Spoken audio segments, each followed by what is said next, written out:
안녕하세요. 옆 사람들과 반갑게 인사해 보겠습니다.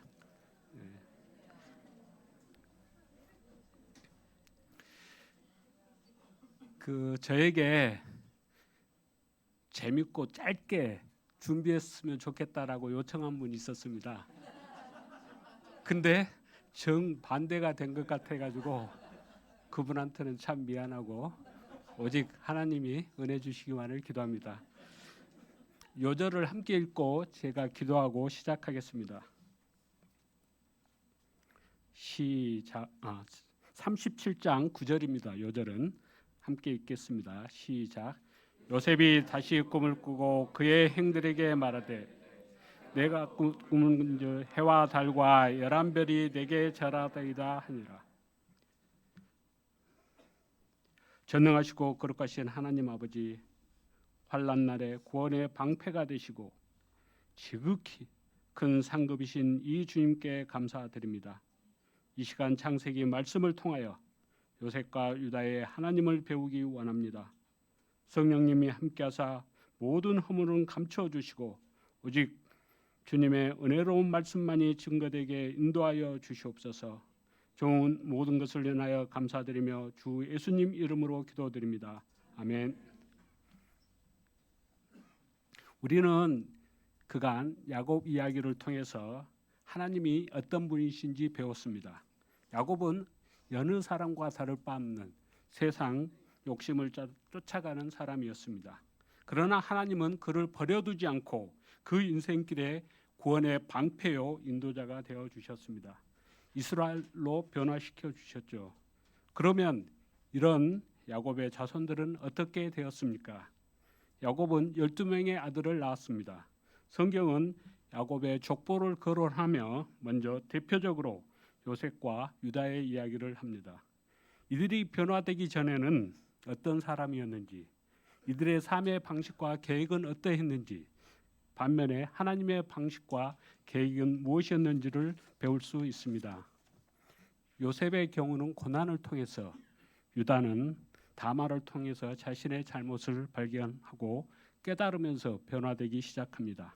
이들이 하나님의 사람으로 변화되기 전 그때 그들의 모습을 보면 과연 정말로 이들이 하나님께 쓰임받을 수 있을까 하는 의문이 들 정도입니다. 요셉은 형들에게 미움을 당하고 혼자 힘으로 빠져나올 수 없는 깊은 구덩이에 빠져서 스스로 나올 수 없었고 마침내는 형들에게 애굽의 종으로 팔려가는 아주 딱한 신세가 되었고 그걸로 인생이 끝난 것 같습니다. 반면에 유다는 탕자처럼 감정대로 쫓아서 살다가 두 아들이 죽임을 당하고 또 부끄러움도 당합니다. 과연 이들이 하나님께 쓰임받을 수 있을까? 의문이 드는데 하나님은 이런 이들을 우리가 잘 알듯이 하나님의 구원 역사, 구속 역사에 귀하게 쓰셨습니다. 참으로 이 하나님은 권능의 하나님이시요 사랑과 긍휼의 하나님이심을 보게 됩니다. 오늘 말씀을 통해 요셉과 유다에게 역사하신 하나님을 배우는 가운데 우리도 이 하나님을 바라보며 위로와 소망을 얻을 수 있기를 기도합니다. 첫째, 요셉의 하나님. 37장 1절을 보십시오. 야곱이 가나안 땅 곧 그의 아버지가 거류하던 땅에 거주할 때였습니다. 야곱은 12아들 중에서 요셉을 택하여 계승자로 키우고자 했습니다. 이는 2절과 3절을 보면 잘 알 수 있습니다. 요셉은 노년에 얻은 아드님으로 이스라엘이 여러 아들들보다 그를 더 사랑함으로 그를 위하여 채색옷을 지었습니다. 요셉은 야곱이 가장 사랑했던 아내 라헬이 낳은 아들이고 노년에 얻은 아들이었습니다. 여러 아들보다 그를 더 사랑하여 채색옷을 입혔습니다. 근데 채색옷은 명절 때 입는 그런 색동옷이 아닙니다. 일반적인 노동복과 다른 옷을 말하는데 일할 때 입는 옷은 그 노동복은 소매와 무릎이 아주 짧습니다. 반면에 채색옷은 긴 소매가 달리고 발목까지 내려왔습니다. 이런 옷을 입고는 막노동 그런 힘든 일을 할 수 없습니다. 사무엘상 13장 18절 9절을 보면 이런 옷은 왕족들이 입는 옷이었습니다. 왕족은 지도자요 관리자죠. 야곱은 요셉을 노동자가 아니라 이런 장차 지도자요 축복의 계승자로 삼고자 한 것입니다. 채색 옷을 입은 요셉은 힘들게 일하지 않았습니다. 아버지 총애를 받고 형들을 감독하는 자가 되었습니다. 이런 요셉에 대해서 2절을 보면은 당시 17세 소년이었는데 요셉이 형들과 양을 칠 때 함께 있으면서 형들의 잘못을 알게 되면 그냥 넘어가지 않았습니다. 그는 형들의 잘못을 아버지에게 말하였습니다. 겉으로 보면 고자질한 것 같은데 실상은 아버지가 맡긴 관리자로서 일을 잘 감당한 것입니다. 그러나 형들에게 이러한 것은 어떻게 보였겠습니까? 엄청난 미움과 또 복수를 낳게 되겠죠. 배신 같은 행위로 보였을 것입니다. 그런데 우리가 앞에서 34장에서 봤지만 요셉의 형들, 특히 시몬과 레위 형은 무서운 사람이었습니다. 누이 디나가 세겜으로부터 강간당하자 그곳 사람들을 할례하면 결혼할 것처럼 속여가지고 그들이 가장 아파할 때에 기습해가지고 그곳 남자들을 모두 죽였습니다. 요셉은 아버지의 맡긴 직무를 이런 형들의 무서운 형들을 두려워하지 않고 다 아버지께 말하였습니다. 참으로 요셉은 사람을 두려워하지 않고 하나님만을 경외한 사람으로 보여집니다. 요셉은 형들에 대한 잘못을 동참할 수 없었고 그들에 대한 잘못을 용납할 수 없어서 아버지에게 자주 말했던 것 같습니다. 그래서 아버지가 형들의 잘못을 꾸짖고 다시는 못하도록 해주기를 바랬던 것 같습니다. 그러나 형들은 이런 요셉을 좋게 볼 수는 없었습니다. 4절을 보십시오. 그의 형들이 아버지가 형들보다 그를 더 사랑함을 보고 그를 미워하여 그에게 편안하게 말할 수 없었더라. 형들은 아버지가 요셉을 더 사랑한 것에 불공평을 느꼈죠. 형들은 아버지가 자신들을 사랑할지라도 요셉을 편애하는 것으로 여기고 미워했습니다. 그 미움의 정도는 같은 집에 살면서도 편안하게 즉 아침에 일어나서 가볍게 안녕 잘 잤어 라고 이러한 인사도 못할 정도였다는 것입니다. 한 집에 살면서 아침에 일어나고 그 인사도 못한다는 것은 아주 심각한, 우리 부부 사이가 그 정도가 되면은 상당히 심각하잖아요. 또 부모 자식 간에도 그러고, 근데 굉장히 심각한 상태가 된 것 같습니다. 그런데 이런 미움의 감정이 더욱 깊어지는 사건이 생기게 되었습니다. 5절 이하들을 보면 그것은 요셉이 꿈을 꾸고 자기 형들에게 말한 것 때문이었습니다. 6절 7절을 보겠습니다. 요셉이 형들에게 이르되 청하건대 내가 꾼 꿈을 들으시오. 우리가 밭에서 곡식단을 볶더니 네 단은 일어나고 당신들의 단은 네 단에서 둘러서서 절을 하더이다 했습니다. 형들은 요셉이 말한 그 꿈 내용도 그렇지만은 그 꿈을 말한 태도, 내가 꾼 꿈을 들으시오라고 지도자로서 마치 강요하는 듯한 태도에 화가 났습니다. 참 열받았습니다.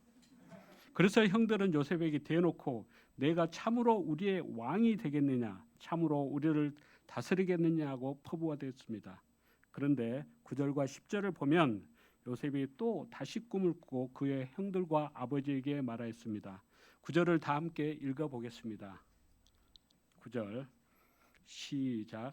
요셉이 다시 꿈을 꾸고 그의 형들에게 말하여 이르되 내가 또 꿈을 꾼즉 해와 달과 11별이 내게 절하더이다 하니라. 요셉은 같은 내용의 꿈을 두 번 꾸었습니다. 같은 내용의 꿈을 두 번 꾸었다는 것은 개꿈이 아닙니다. 그리고 내용을 봐도 아주 생생하게 그대로 전달합니다. 이것은 하나님이 주신 꿈입니다. 하나님은 그 창세기 41장 32절에 보면 같은 꿈을 겹쳐서 두 번 꾸게 하는 것은 하나님이 반드시 속히 행한다는 것을 의미합니다. 실제로 요셉의 꿈은 약 20여 년 후에 모두 이루어지게 됩니다. 요셉은 하나님이 꿈을 통해 주신 뜻을 형들과 아버지에게도 잘 알게 하고자 여겼던 것 같습니다. 그래서 적극적으로 형들과 아버지에게 전했죠. 그러나 형들은 이 일로 인해서 요셉을 더욱 시기하였습니다. 그 시기와 미움, 질투가 이제 충만하게 되었습니다. 그 일로 결국 사고를 치게 되었죠. 12절 이하를 보겠습니다. 형들이 세겜에 가서 아버지의 양들을 칠 때였습니다. 아버지가 요셉을 형들에게 보내어 형들과 양떼가 다 잘했는지 보고 돌아와 보고하라고 했습니다.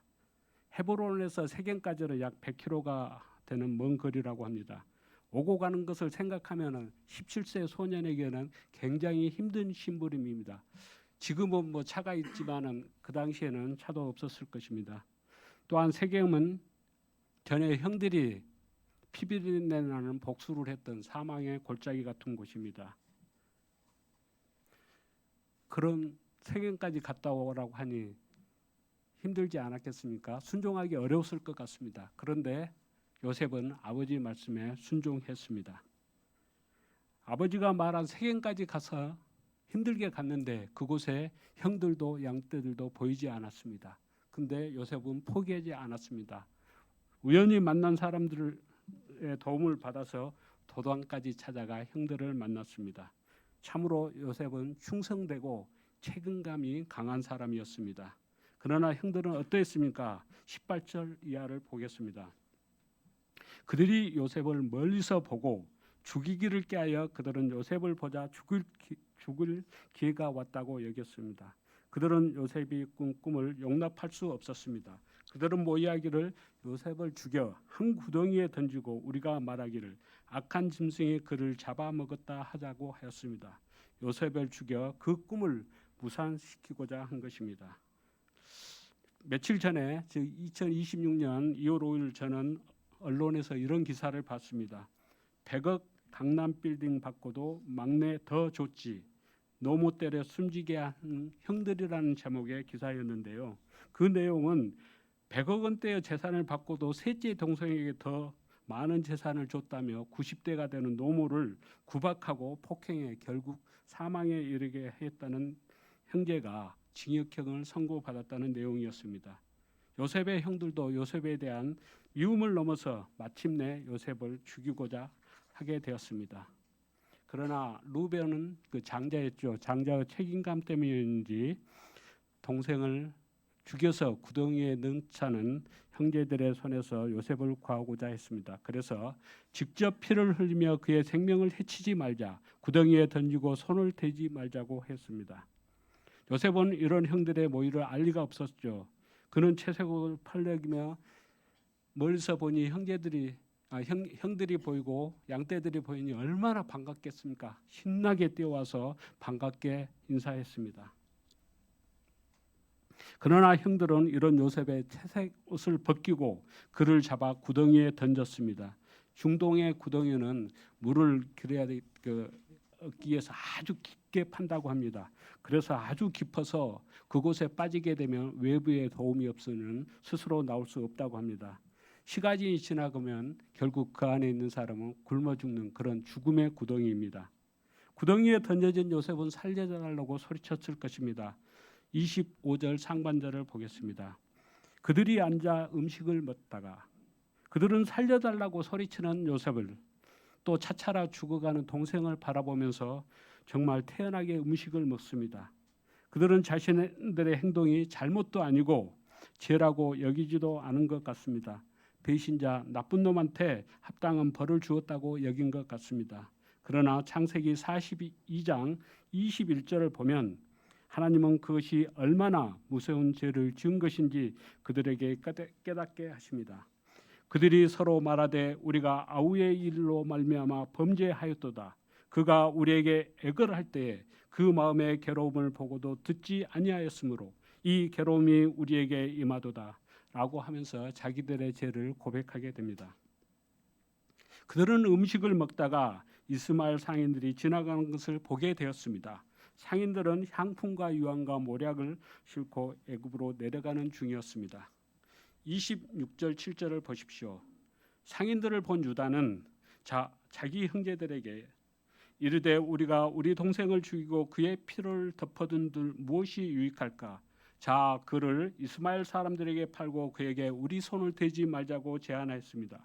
유다는 동생을 죽이고 피를 덮어두는 것은 유익이 없다라고 계산하였습니다. 차라리 상인들에게 돈을 팔자고 제안한 것입니다. 참으로 유다를 보면은 사람의 생명보다 계산을 따지는 아주 계산적이고 이기적인 사람으로 보여집니다.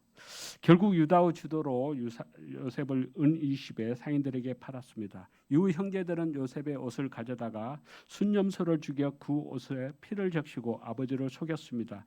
마치 요셉이 짐승에게 찢겨 죽은 것으로 믿도록 아버지를 속이고자 했습니다. 33절에서 5절까지를 보면 아버지가 그것들을 알아보고 이르되 내 아들의 옷이라 악한 짐승이 그를 잡아먹었도다. 요셉이 분명히 찢겼도다 하고 자기의 옷을 찢고 굵은배로 허리를 묶고 오래도록 그의 아들을 위하여 애통하니 그의 모든 자녀가 이루하되 그가 위로를 받지 아니하여 이르되 내가 슬퍼하며 서울로 내려가 아들에게로 가리라 하고 그의 아버지가 그를 위하여 울었더라.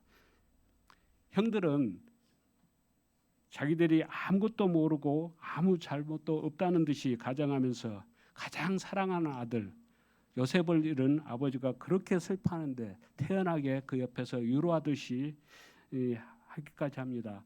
이걸 생각하면 얼마나 사람이 가증스러운 존재가 될 수 있는지 생각하게 됩니다. 아버지는 아마도 자기가 요셉을 멀리 심부름시킨 것 때문에 악한 짐승한테 잡혀 먹었다고 얼마나 심한 자책을 하게 되었을까요? 특별히 사랑했던 아들을 잃은 아버지의 애통이 얼마나 컸겠습니까? 부모가 죽으면 땅에 묻지만 자식이 죽으면 가슴에 묻는다는 말이 있습니다. 그 슬픔은 결코 사라지지 않는다는 것이겠죠. 정말 가슴이 찢어지는 고통이었을 것입니다. 이런 고통을 평생 안고 가게 되는 것이죠. 이렇게 형들의 미움과 시기 질투는 동생 요셉을 팔아넘기고 아버지에게는 말로 표현할 수 없는 고통을 주었습니다. 그 상인들은 요셉을 애굽에서 바로의 신하 친위대장 보디발에게 팔았습니다. 요셉은 지금으로 치면 참 부잣집 잘 나가는 집에 태어났습니다. 아버지로부터 특별한 사랑도 받았죠. 그 창세기 뒤에 보면은 아주 용모도 빼앗았다라고 합니다. 용모도 빼앗고 책임감도 강하고 하나님을 경외하고 하나님이 주신 꿈을 가졌죠. 아주 인생 보장받은 것 같습니다. 이런 사람은 인생 끝날 때까지 채색옷만 입고 꿈대로 이루어지고 행복하게 살 것 같고 그렇게 살기를 또 원하고 계획을 합니다. 그러나 이러한 인간적인 소망과 계획은 본문을 봐도 철저히 버림받았습니다. 죽음이 득실되는 사망의 골짜기를 지나가면서 심부름하게 되었고 반갑게 맞이했는데 형들로부터 채색옷이 벗겨지고 헤롯에게 배신당하여 상인들에게 팔려가는 고통을 당하였습니다. 또 어떤 노력을 해도 스스로는 해결할 수 없는 그런 구덩이에 던져져서 아무리 소리쳐도 구해줄 사람도 없고 하나님도 버리셨는지 잠잠하고 묵묵부답입니다. 이러한 때 그 심정이 어떠했을까요? 참으로 답답하고 죽고 싶은 마음이었을 것입니다. 저는 89년 대학교 2학년 때 기적같이 찾아온 성경 공부에 인도되었습니다. 그 성경을 공부했고 90년 여름 수양회로 인도되었습니다. 저는 중학교 때부터 어떤 일로 인해서 앞동네 친구를 심히 미워하게 되었습니다. 근데 그 미움은 계속해서 제 마음에서 자라나가지고 어찌하든지 상황을 봐서 복수하겠다는 그 복수심으로 커졌습니다. 근데 그 고통이 계속적으로 있으니 좋은 성품을 형성하고 실력을 하기 위해서 공부를 열심히 해야 하는데 집중할 수 없어서 큰 방해가 되었습니다. 하나님의 은혜로 수양회에서 예수님의 십자가 말씀을 듣게 되었습니다. 이 십자가 말씀을 통해서 미움과 복수심이 얼마나 하나님께 큰 죄인지 하나님을 떠난 사람에게 임하는 것인지 이 죽음으로 죄값을 치러야 할 제 자신이 저라는 것을 발견하게 되었습니다. 그런데 사랑의 주님이 이 죄인을 위하여 십자가에서 대신 죽으시고 용서하셨다는 그 무한한 사랑과 은혜를 배우게 되었습니다. 그때 흘렸던 눈물, 콧물 생각하면 지금도 너무 더러울 정도로 생각돼서 그런데 그때의 기억은 잊을 수가 없었습니다. 참으로 하나님께 감사하고 또 감동되는 그 순간을 지금도 아주 생생합니다. 하나님은 더 나아가 부족한 이종에게 사법고시에 합격이라는 과분한 꿈을 주셨습니다. 하나님이 주신 꿈이었기에 저는 속히 합격할 것이라는 소망 가운데 공부 계획을 철저히 세웠습니다. 또 그러면서 꾸준히 성경도 공부하고 예배도 드리고 수양에도 열심히 참석했습니다. 더 열심히 또 공부도 했는데 어떨 때는 땀띠가 나고 허리가 끊어질 정도로 아프고 또 어떨 때는 하루에 기운을 다 소진해가지고 고시실에서 기숙사로 오는데 쓰러지고 여기서 그냥 쉬었다가 가고 싶을 정도로 그렇게 진력을 쏟은 적도 있을 정도로 열심히 공부했습니다. 그러나 현실은 여러 차례 1차 시험을 봤는데 1차 시험조차 합격하지 못했습니다.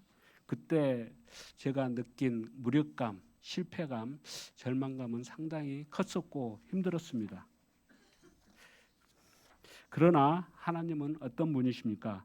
요셉과 같이 아무리 인간적으로 뛰어난 사람일지라도 그것만으로 하나님이 쓰시기에 충분한 사람은 없습니다. 그렇게 하나님은 요셉의 인간적인 소망을 그 계획들을 다 무산시키고 하나님의 방식으로 요셉을 연단하셨습니다. 창세기 이야기를 더 읽어보면 그런 후에야 하나님은 요셉을 하나님의 구원 역사, 구속 역사, 생명 역사에 쓰셨습니다. 그러므로 우리는 요셉의 고난 이야기를 통해서 이 하나님을 바라볼 수 있어야 합니다. 비록 지금의 자신이 구덩이에 던져진 것 같고 다른 사람에 의해 억울하게 팔려가는 것 같아 답답하고 힘드십니까?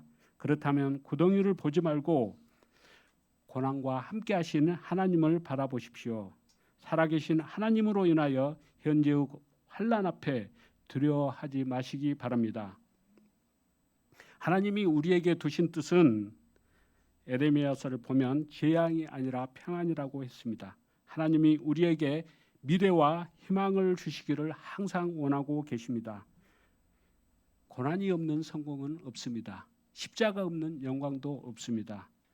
고난을 겪고 어려움을 겪고 있다 그러면 하나님이 지금 여러분을 또 우리를 정금같이 빚으시려고 연단하는 과정으로 이해하시면 되겠습니다. 둘째, 유다의 하나님. 유다는 믿음의 명문 가문에서 태어났죠. 증조 할아버지가 믿음의 조상 아브라함이고 할아버지는 그 믿음을 계승한 이삭이요. 아버지는 하나님과 씨름하면서 대면했던 야곱이었습니다. 얼마나 자랑스럽고 훌륭합니까? 또 어머니들도 대단한 분이시잖아요. 다들 믿음의 결혼을 하시고 히브리 여인들이었습니다. 그런데 유다는 어떠했습니까? 38장 이하를 보겠습니다. 유다는 자기의 유익을 쫓아 욕망대로 살고자 형제들을 떠났습니다. 요즘식으로 말하면 교회를 떠나 세상으로 깊이 간 것입니다. 유다는 아버지의 눈치도 안 보고 마음대로 살 수 있는 것을 택했지요. 그는 제약된 가난한 사람들과 자연스럽게 어울리게 되었습니다. 그리고 그는 믿음의 결혼도 선택하지 않았죠.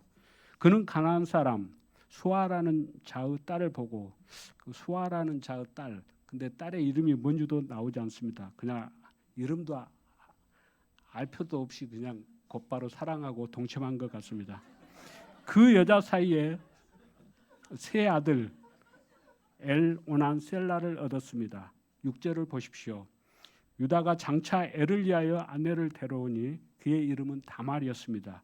그런데 다말이 아이를 낳기도 전에 그 장자 엘이 하나님 보시기에 악을 행했습니다. 그러자 하나님이 그 애를 죽이셨습니다. 당신은 형이 대를 잇기 전에 죽으면 동생이 형수에게 장가 드는 그 첫 아들을 낳으면 그 첫 아들을 형의 대를 잇게 하는 풍습이 있었습니다. 이런 풍습에 따라 둘째 아들 오난이 다말과 혼인하였습니다. 그런데 오난은 자기의 씨가 형의 대를 잇는 것을 원하지 않았습니다. 그래서 하나님께 악을 행했는데 하나님이 보시기에 이런 악을 행한 그 둘째 오난도 죽였습니다. 이때 유다는 어떻게 했습니까? 이제 셋째 셀라마저 형들과 같이 죽을까 염려하게 되었습니다. 아무도 자신의 두 아들이 죽은 것이 다 다말 때문이라고 여겼는지 다말에게 야 셀라가 크면 장성하면 줄 터이니 친정에 가 있으라고 친정으로 보내버렸습니다. 그 후 유다의 아내가 죽었고 유다는 친구와 함께 자기의 양털을 깎으려고 딥나로 올라갔습니다. 유다는 이때 길가의 창녀와 동침했는데 그 창녀는 창녀로 변장한 자신의 며느리 다말이었습니다. 고대 결혼해서 여자는 아들을 낳아 대를 잇는 것이 가장 중요한 사명이고 또 혼인 계약의 중요한 의무 사항이었습니다. 다말은 유다가 약속대로 아들 셀라가 장성했으면서도 주지 않자 유다를 통해서라도 아들을 낳아 대를 잇고자 하는 그 사명을 다하고자 했습니다. 그래서 다말에게도 시아버지와 동침하는 것은 참으로 부끄럽고 수치스럽고 치욕적인 일이죠. 그런데 이런 치욕에도 불구하고 이런 선택을 하였습니다. 하나님은 이런 사명을 다하고자 하는 다말에게 지혜를 주셔가지고 유다가 화대로 염소 새끼를 주겠다는 때 그 담보물로 그의 도장과 끈과 지팡이를 달라고 하여 받아두었습니다. 도장은 무엇입니까? 지금도 도장은 그 사람을 의미하고 그 사람을 상징하고 증명하는 것이죠. 유다는 후에 친구를 통해 염소 새끼를 보내어 담보물을 찾고자 했지만은 찾을 수 없었습니다. 다말을 찾을 수 없었던 것이죠. 그런데 유다는 다말이 임신했고 그것도 행음했다는 말을 듣고 이계의 다말을 죽이고자 하였습니다. 그래서 다말을 불태워 죽이라고 하였습니다. 그러나 다말은 이때 유다로 인한 것이라는 증거를 제시하게 되었습니다. 25절 6절을 보십시오. 여인이 끌려 나갈 때 사람을 보내어 시아버지에게 이르되 이 물건의 임자로 말미암아 임신하였나이다. 청하건대 보소서 이 도장과 그 끈과 지팡이가 누구의 것이니까. 그러자 유다가 그것들을 알아보고 이르되 그는 나보다 옳도다. 그는 나보다 옳도다. 내가 그를 내 아들 셀라에게 주지 아니하였기 때문이라고 고백하였습니다. 유다는 다말이 자기보다 옳다고 하였습니다.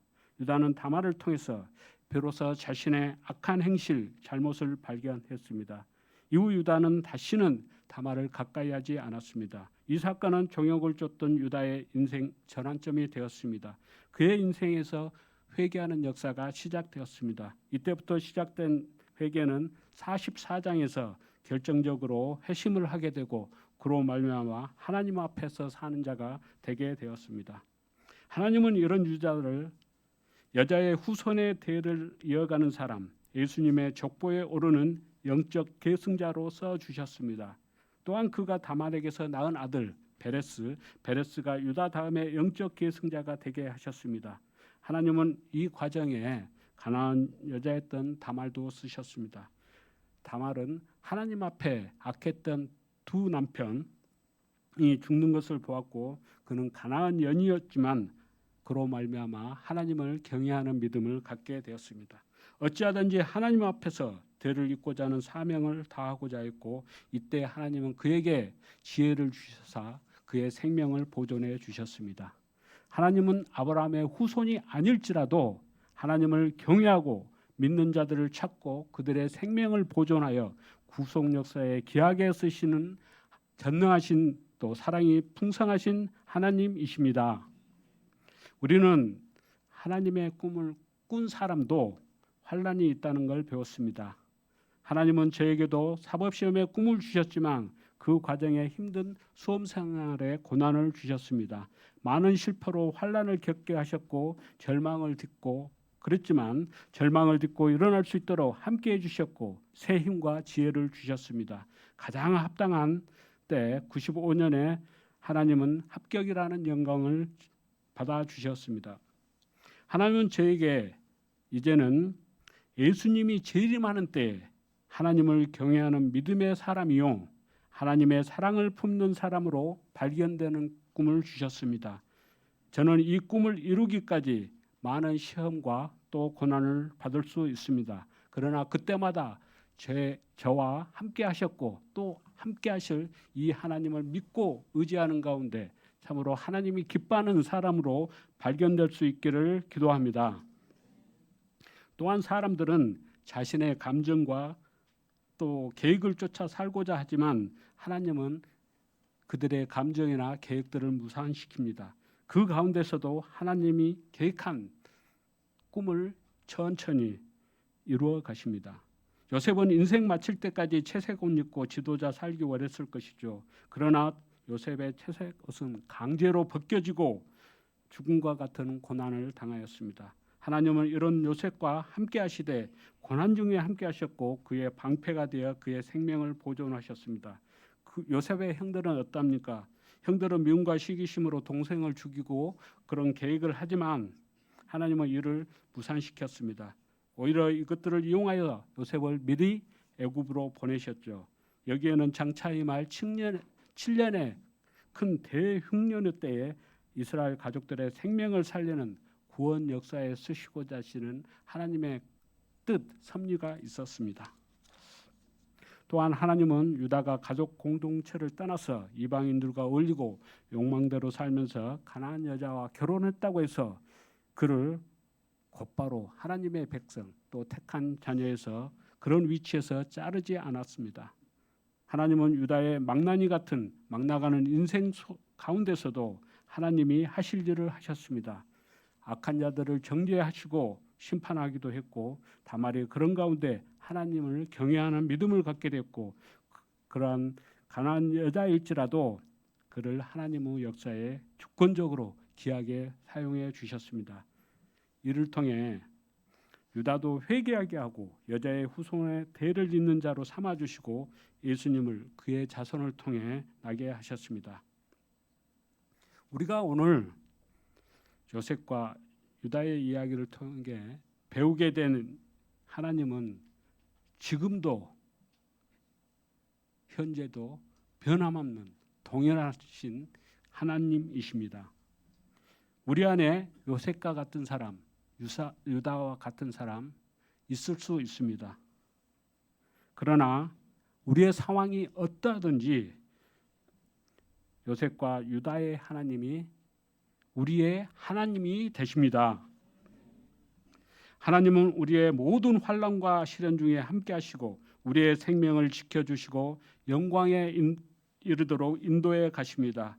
우리의 죄악 중에 오래 참아주시고 또 회개토록 도와주십니다. 우리를 하나님의 구속 역사에 귀하게 쓰시고자 지금도 원하시고 인도해 가심을 믿습니다. 하나님은 주님이 다시 오실 그날에 우리에게서 이 하나님을 경외하는 믿음을 보기 원하십니다. 하나님의 이러한 계획과 꿈은 반드시 이루어지실 것입니다. 하나님의 꿈이 현실이 될 때 하나님을 경외하고 믿는 사람들이 우리들로 발견되어 줄 수 있기를 간절히 소망하고 기도합니다. 제가 기도하고 마치겠습니다. 전능하시고 사랑이 풍성하신 하나님 아버지, 오늘 요셉과 유다의 하나님을 배우게 해주셔서 진심으로 감사합니다. 꿈 때문에 죽을 것 같은 위기에 처하더라도 요셉과 함께하사 그 생명을 보존하고 구속 역사에 쓰실 만한 사람으로 빚어가시는 권능의 하나님을 바라보게 인도하여 주셔서 감사합니다. 본생의 유익과 감정을 쫓아 살다가 쓸모없는 사람으로 스스로 포기하고자 할 때 유다를 도우사 오래 참으신 중에 회개시켜 크게 쓰신 우리 사랑의 하나님을 바라볼 수 있도록 인도해 주셔서 감사합니다. 저희가 일생토록 이 권능의 하나님, 사랑의 하나님을 바라며 참으로 하나님이 꿈이 이루어질 때 저희가 경외하는 믿음을 가진 자요 하나님의 사랑을 품은 사람들로 발견될 수 있도록 인도하여 주시옵소서. 종 감사하며 주 예수님 이름으로 기도드렸습니다.